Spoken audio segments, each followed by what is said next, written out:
تابعونا بلايك وكومنت وإشعارات ودقوا على الجرس وبارطاجوا القناة. سلام مشاهدينا الكرام، ومرحبا بكم عندي في قناة ليلى شيوات، ونرحب بكم من جديد. مشاهدينا الكرام، ان شاء الله تكونوا بخير وعلى خير وفي صحة جيدة وربي يهنيكم. بغيت نشكر اصحاب القنوات اللي راهم يدخلوا عندي، ربي يحفظكم وجزاكم الله خيرا. ونشكر متابعيني الكرام على التعليقات الطيبة والجميلة. نقول لهم كما فرحتوني في التعليقات، ربي يفرحكم ان شاء الله وبالتوفيق. اليوم سمحوا لي اخواتاتي، طولت عليكم في الوصفات، الله غالب. ولكن اليوم جبت لكم وصفة هايلة وبنينة وبشكل رائع. هي وصفة السوفلي. نروحوا مع المقادير ان شاء الله. بسم الله.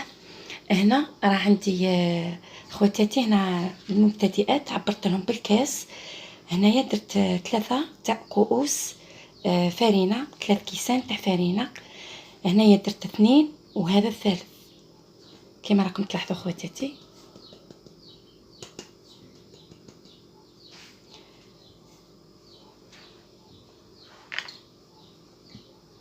هذه مغرف صغيره تاع ملح.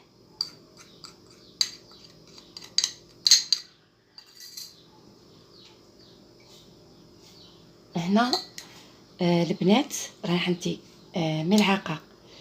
ملعقه كبيره تاع سكر، ملعقه كبيره تاع خميره الخبز. هنا ملعقه تاع مايسينا، ملعقه كبيره. وهنايا ملعقه كبيره تاع لحظه، بودره لحظه. نديرهم كامل مع بعض، نخلط مع بعض. وهنايا مشاهدينا الكرام ندي 2 أو 2 ملاعق تاع الزيت كما راكم تلاحظوا. ندي 2 ملاعق زيت.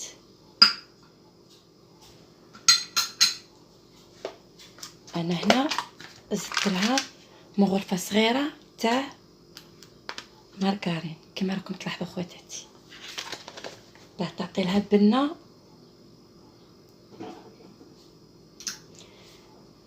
هنا كما راكم تلاحظوا، تبعوا هذه الطريقه لي السوفلي تاعكم راه غادي يجوا بنان. هنايا خواتاتي درت حبه تاع البيض. انا كي درت الحبه تاع البيض نزيد لها الكاس تاع حليب كما راكم تلاحظوا خواتاتي، ونشوفوا العجينه الى تلم. بسم الله.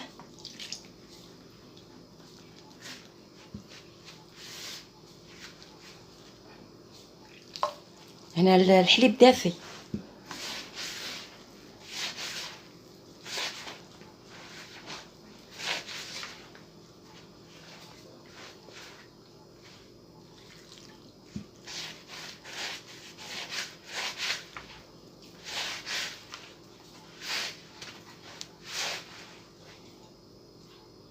هنا راني درت كاع الكاس تاع الحليب، عطيت لكم عبر يعني باه يعرفوا المبتدئات. هنا راهي بدات لنا كاس تاع حليب، يعني ما نزيدولهاش. كما راكم تشوفوا العجينه راهي تلمت.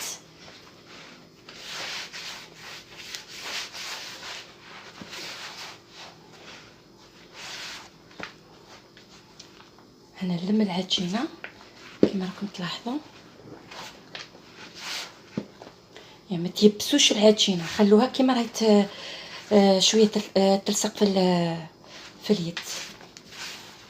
كونوا تيبسوها لي سوفلي تاعكم ما يجوش خفاف، يجوا يابسين. هنا نكمل العجينه.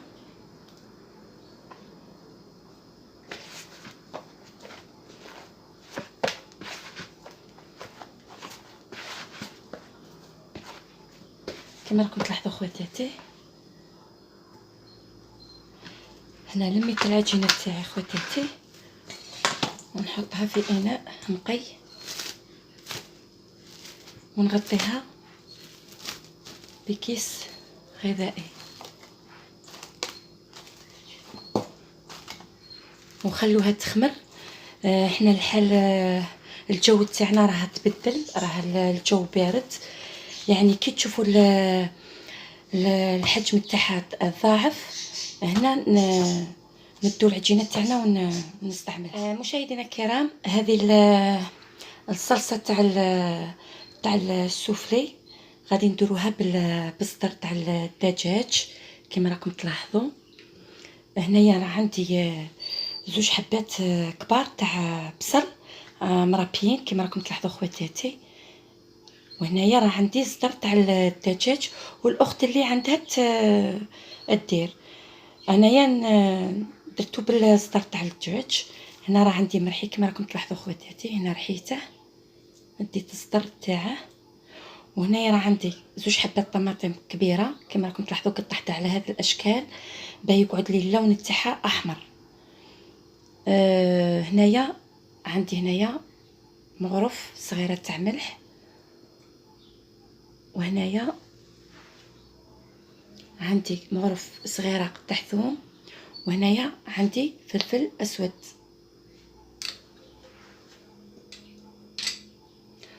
وهنا خواتاتي عندي زعتره راه يعطي لها ذوق جميل. نروحوا للكيفيه. يلا اخواتاتي، كما راكم تلاحظوا درت مقله تسخن، نحط عليها الزيت حوالي 2 ملاعق كما راكم تلاحظوا، ونحط عليها البصل.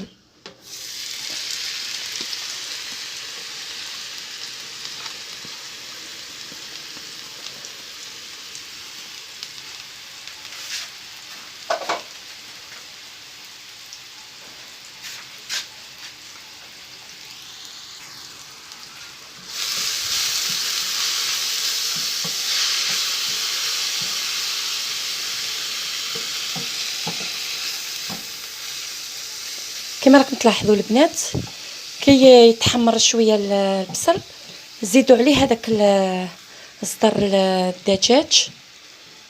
انا هذه هي طريقتي.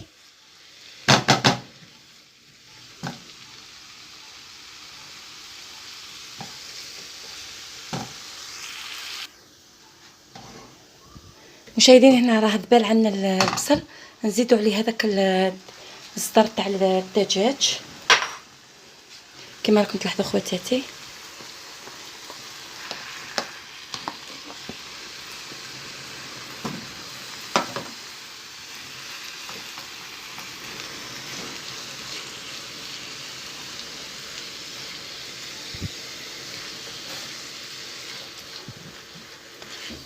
يطيب مع هذا البصل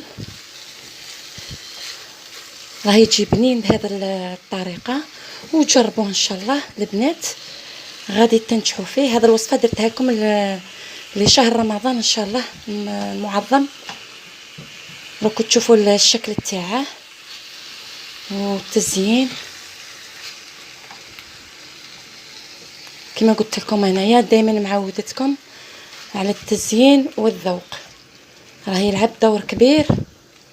دائما نقول لكم العين تاكل قبل الفم. كي تشوفوا الشكل تاعه تشبعوا منه بزاف.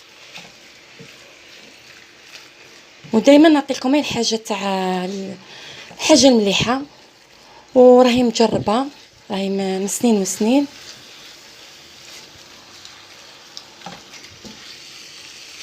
انا ولادي يبغوها بزاف. هنايا نخلوه يطيب معنا مليح. انا الاخت تدي شويه تاع الملح، مغرفه صغيره، انا عيني ميزاني. وهنايا تدي شويه فلفل اسود.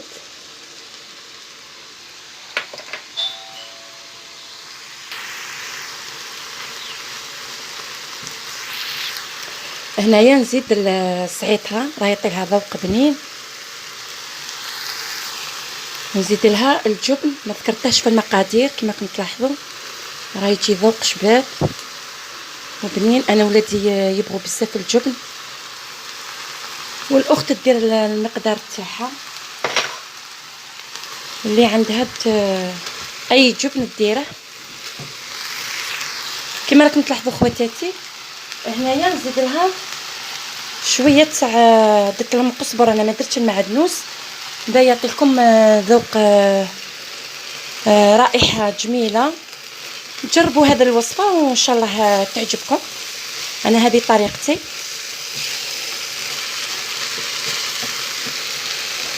راهي تجي بنين.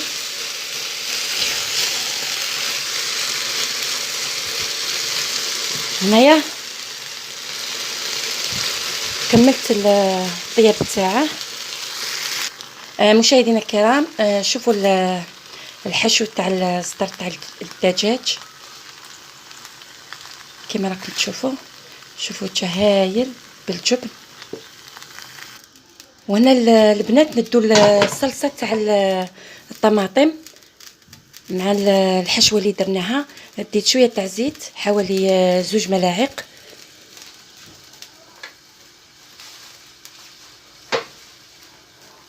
وديت الطماطم مقطعه على هذا الاشكال كما راكم تشوفوا خواتاتي. وهنايا ديت مغرفه صغيره تاع ثوم،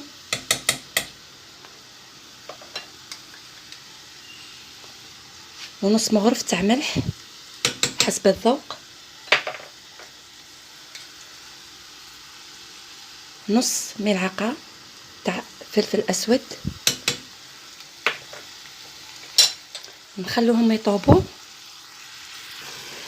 هنايا الصلصه تاعنا راهي طيب، نزيد لها نص ملعقه تاع طماطم كما راكم تلاحظوا. وكي طيب لنا هذا الطماطم نرحيها بالميكسور باش ما تقعد لناش حبيبات، تجي صلصه ثقيله راكم تشوفوها معايا. هنا المشاهدين الكرام، هاي الصلصه تاعنا راهي طابت. دروك نزيد لها شويه تاع زعتره، راهي تجي ذوق شباب وبنين كما راكم تلاحظوا. انا نبغي الزعتره في الصلصه، ونروحوا نطحنوها.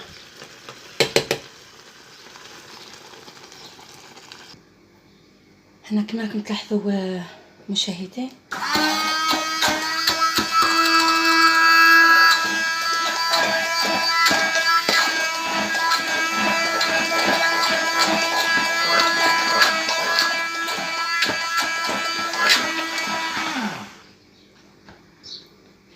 هنا كملت مع ميكسيت الصلصه.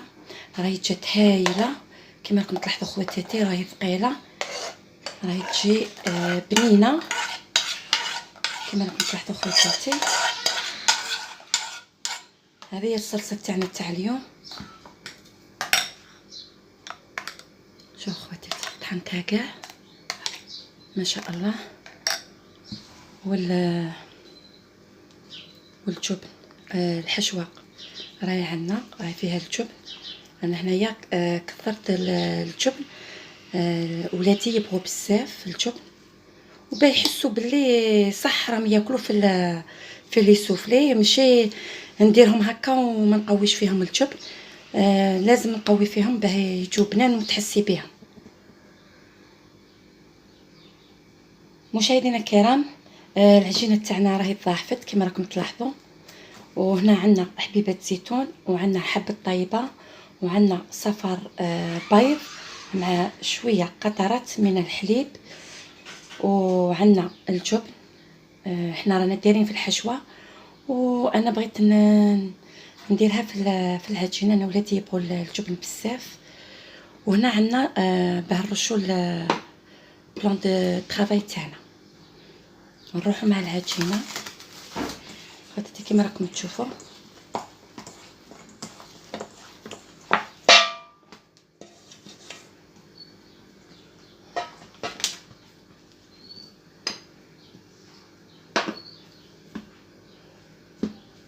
هنا كما راكم تشوفوا خواتاتي.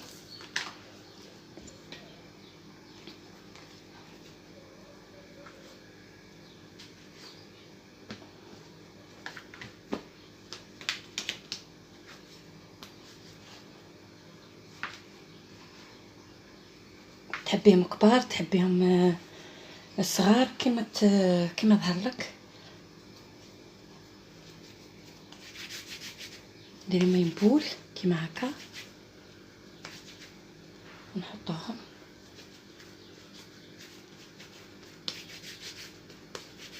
نكمل ونرجع نرجع لكم. كما راكم تلاحظوا مشاهدينا الكرام انا عملتهم كويرات، وهنايا نرش العجينه ونمدي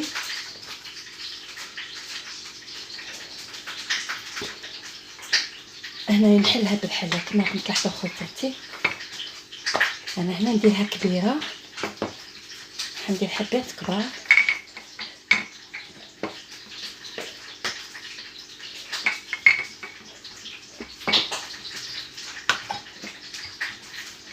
العجينه تاعي هنا راهي طريه كما راكم تلاحظوا. كما راكم تلاحظوا خواتاتي ندي ملعقه تاع صلصه كما راكم تلاحظوا، وندي مغرفه تاع الحشو راني تجوب بنان، ونزيد لهم انا الجبن ولادي يبغوا بزاف الجبن كما راكم تلاحظوا خواتاتي. ونجي نغلق عليها، وانا بهذا يجوني حبات كبار كما راكم تلاحظوا.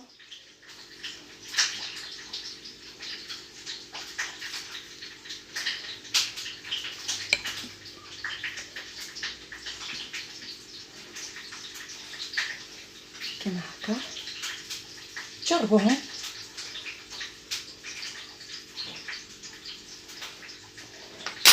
كما راكم تشوفوا خواتاتي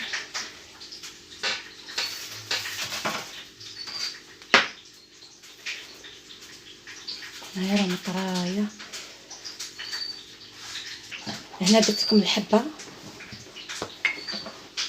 كما راكم تلاحظوا خواتاتي.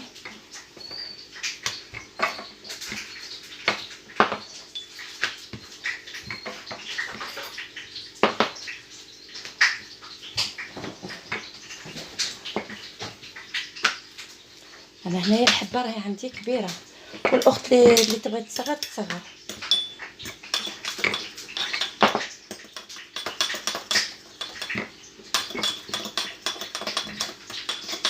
وما تخشنوش العجينه كما راكم تلاحظوا خواتاتي. نديرو هنايا ملعقه تاع الصلصه جات هايله وبنينه.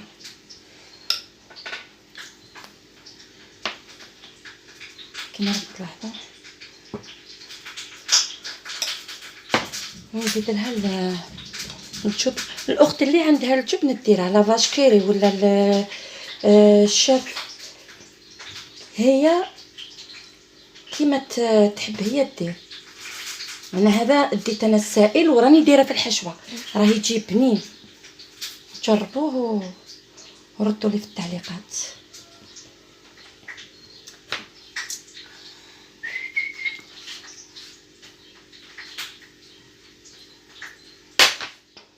كما راكم تلاحظوا خواتاتي.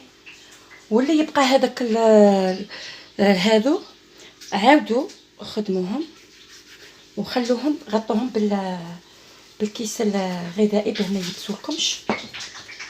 هنايا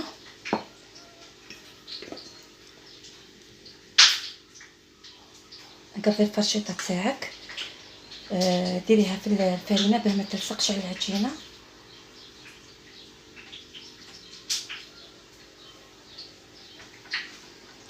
غلقيها مليح باه ما تنحلش. كما راكم تلاحظوا اخت كيما هكا. هنا راهي عندنا الحبه كبيره. انا هنا نوريكم الطريقه. نزيد حبه معكم باه نوريكم الشكل الثالث. بنوريكم الشكل الثالث كيفاش نديره. راه التزيين شباب راكم تشوفوه معايا.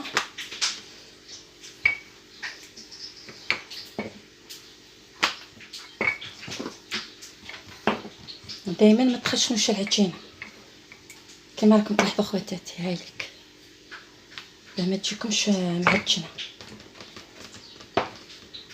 هنايا الصلصه،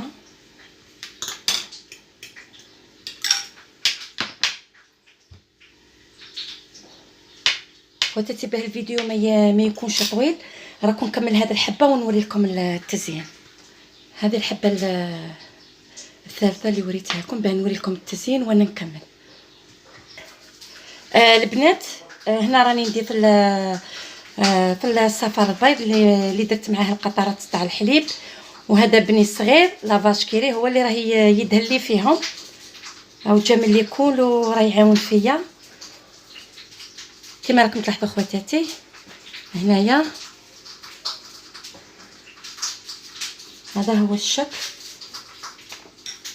والاخت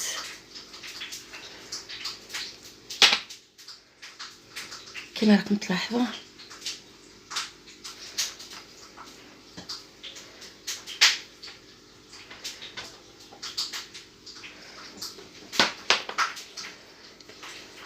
وهنايا هذه الفكره تاعي انا درتها. تدوا البياض تغطسوا فيه هذا الكور واللي هو القلب تاع الطابع تاع الحلوى،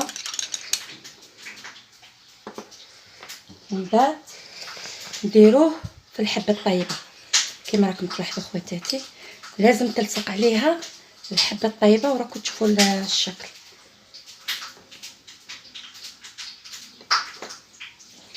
شوفوا الشكل رائع. هذه الفكره تاعي كما راكم تلاحظوا. هنا غتصيه في البيض ومن بعد رجعيه في الحبه الطيبه كما هكا، وعاود ديروا الشكل راه يجي شباب. نكمل معكم هذو ونطيبهم ونرجع لكم.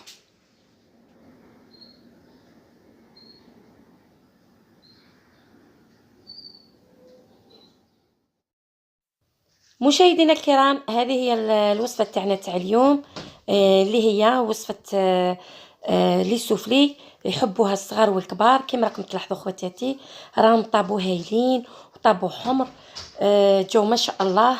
والعجينات جات خفيفه وجات قطنيه، بالسبب هذيك الملعقه اللي درتها تاع المايزينا والملعقه الصغيره تاع الزبده كما راكم تلاحظوا. ودرتها على التزيين قلوبه وكما راكم تلاحظوا، وجات خفيفه. ان شاء الله يعجبوكم وتجربوهم. غادي نفتح معكم حبه. شوفوا مشاهدين الكرام، راهي جات روعه وجات هايله وبنه. ودائما نقول لكم التزيين والذوق. البنات ما تنساونيش. باي باي ومع فيديو اخر.